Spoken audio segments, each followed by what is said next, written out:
Bonjour à tous, on se retrouve pour un nouvel épisode de Kijin Gento Show.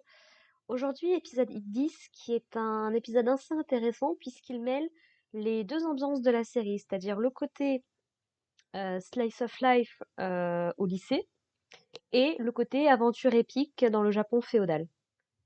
Puisqu'en fait, du coup, l'épisode commence dans l'époque moderne et en fait, les élèves de... Alors, c'est pas précisé si c'est la classe, si c'est le lycée, mais les élèves vont assister à une pièce de théâtre qui retrace les mémoires laissées par Yotaka, l'un ou l'autre, je sais plus, qui est donc la Yotaka qu'on a connue à l'époque féodale, qui raconte en fait du coup sa rencontre avec Naotsugu, Naogutsu, bref, le jeune, comment dire, le jeune samouraï qu'on avait rencontré il y a quelques épisodes de cela et qui cherchait son frère.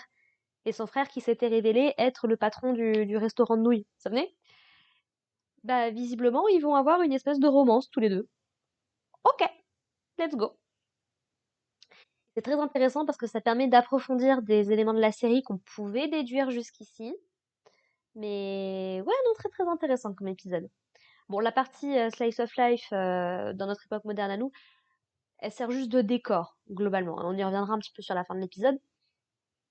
Mais voilà, on va pas y prêter beaucoup d'attention pour l'instant. C'est juste voilà, des gens qui nous montrent une pièce sur certaines mémoires laissées par une femme. Donc, on nous raconte du coup que Yotaka a rencontré du coup le jeune Miura un soir de pluie, alors qu'ils voulaient tous les deux s'abriter de la pluie. Et ils ont très brièvement discuté, mais elle a tellement impressionné le jeune Miura qu'il est revenu plusieurs soirs de suite sous ce même auvent, dans l'espoir de la revoir de nouveau. Donc elle, effectivement, est une prostituée. On nous explique que c'était la fille d'un guerrier.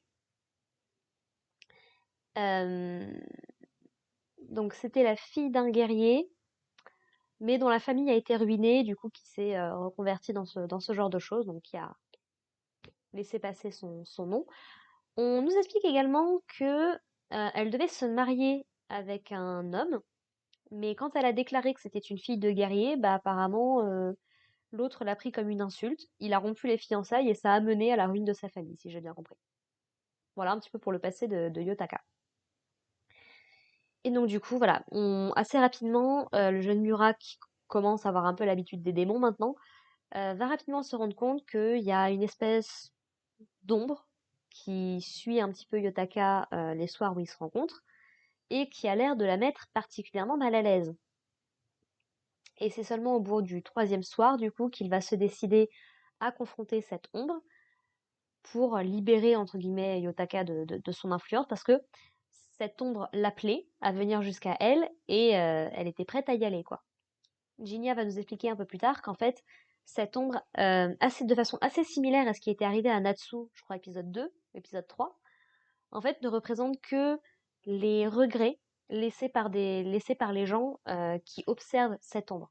Donc, elle prendra une forme différente selon la personne qui la regarde. Donc, ça m'a un petit peu rendu perplexe au début parce que donc, le jeune Mura voit son frère et Yotaka voit son frère aîné aussi. En tout cas, la seule personne qui a vraiment représenté sa famille, globalement. Et donc je me suis dit, mais attends, c'est la même personne, sauf que bah il est toujours, enfin, il a réussi à s'en sortir et tout.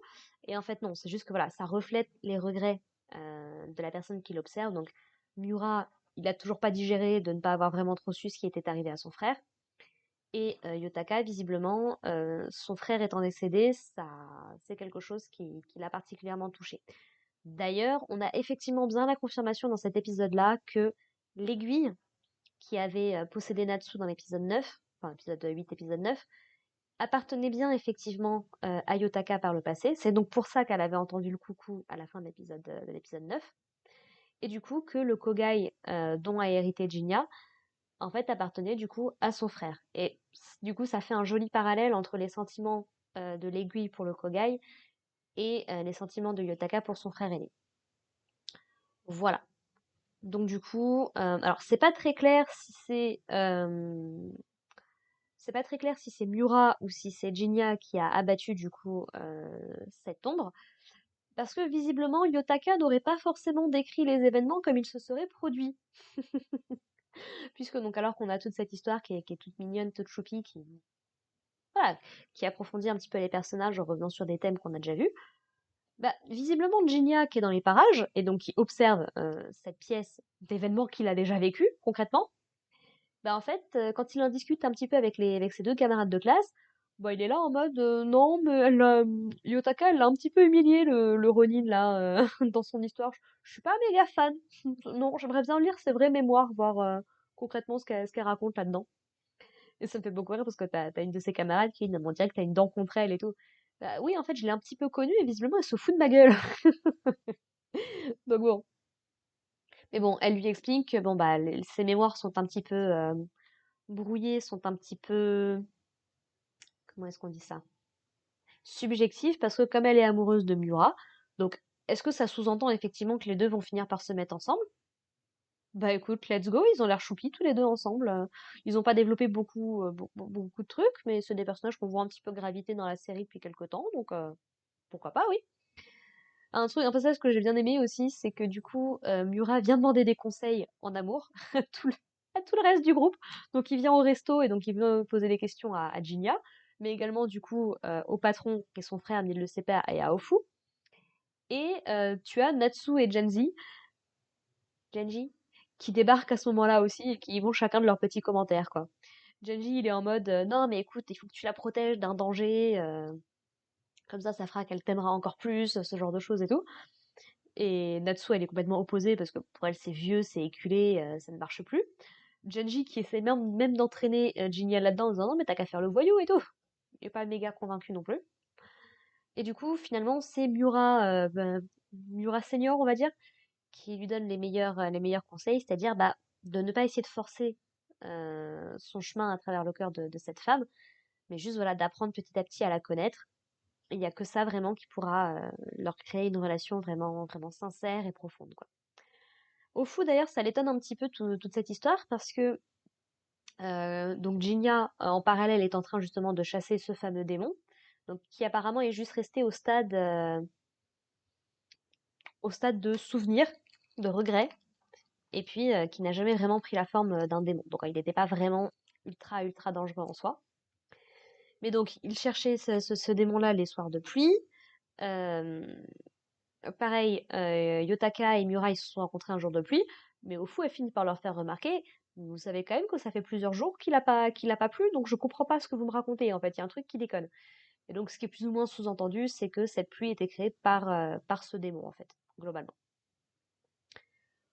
Voilà, voilà. Et puis du coup, au final, donc Jinya du coup tape un petit peu la discute avec ses deux camarades de classe à la fin de l'épisode. Et du coup, voilà, ça nous habitue un petit peu à ces nouveaux personnages. Donc, non, franchement, j'ai hâte d'en voir plus. Je suis très contente d'avoir repris cette série. Et puis, bah, ouais, j'ai envie d'en savoir un petit peu plus. J'ai envie de voir vraiment où va nous mener la série et ce qu'elle veut raconter à la fin. Donc, très très hâte de découvrir l'épisode 11 et la suite de la série. Sur ce, bah écoutez, je vous propose qu'on se retrouve la semaine prochaine pour en parler. Puis, bah, en attendant, portez-vous bien. Et n'hésitez pas à me dire en commentaire ce que vous en avez pensé, bien évidemment. Allez, bye!